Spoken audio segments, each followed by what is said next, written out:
isi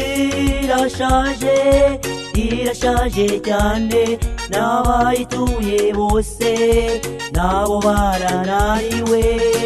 Ibyo Yesu yavuze byamaze gusohora, reba intambara ziri ku isi hose, urukundo rwa benshi rwarakonje cyane, amahoro yabuze benshi bahangayitse, imiryango myinshi nabo ntibabyumvikana rwose.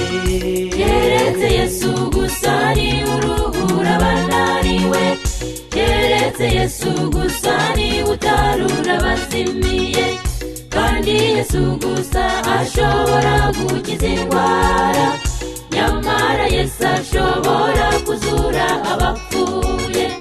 Yesu niwe ureka imfubyi zose zo ku isi, Yesu niwe mugabo w'abapfakazi bo mu isi.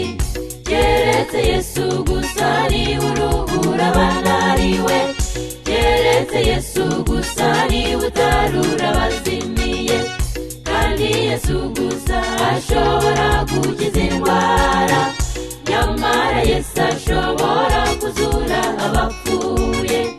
Yesu niwe ureka imfubyi zose zo ku isi, Yesu niwe mugabo w'abapfakazi bo mu isi. Reba muri iki gihe kiruhije cyane, ababyeyi n'abana bo ntibumvikana, umwana abwira umubyeyi ati ntuzongere kumbyara.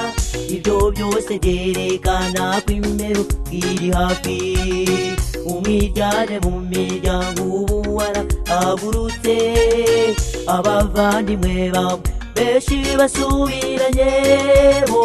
Ibyo byose ni ibimenyetso ko Yesu agiye kuza.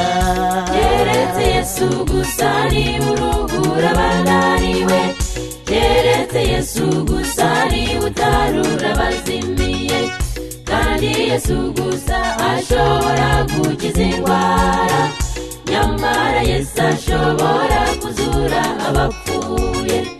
Yesu niwe ureka imfubyi zose zo ku isi, Yesu niwe mugabo w'abapfakazi bo mu isi. Keretse Yesu gusa ni uruhura abananiwe, keretse Yesu gusa ni utarura abazimiye, kandi Yesu gusa ashobora gukiza indwara, nyamara Yesu ashobora kuzura abapfuye. Yesu niwe ureka imfubyi zose zo ku isi, Yesu niwe mugabo w'abapfakazi bo mu isi.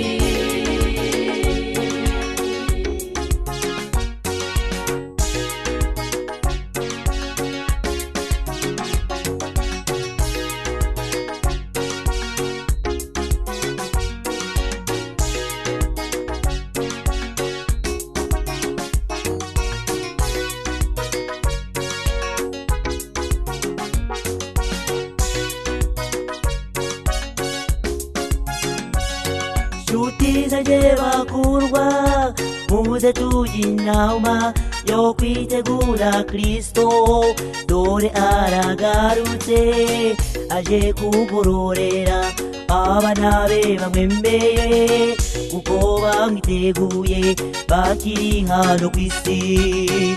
Abarembye abarushya baremerewe muruhuke, kuko aje kwima ingoma zitazahaguka, tuzibanira nawe ibihe byose. Oh haleluya.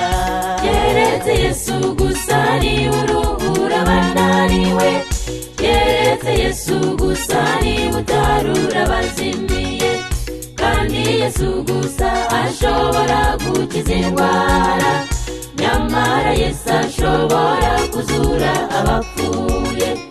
Yesu niwe ureka imfubyi zose zo ku isi, Yesu niwe mugabo w'abapfakazi bo mu isi. Keretse Yesu gusa ni uruhura abananiwe, keretse Yesu gusa ni utarura abazimiye, kandi Yesu gusa ashobora gukiza indwara, nyamara Yesu ashobora kuzura abapfuye.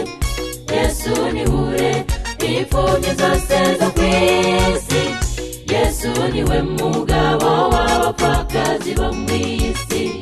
Yesu nihure imfubyi zose zo kw'isi, Yesu niwe mugabo w'abapfakazi bo mw'isi. Yesu niwe mugabo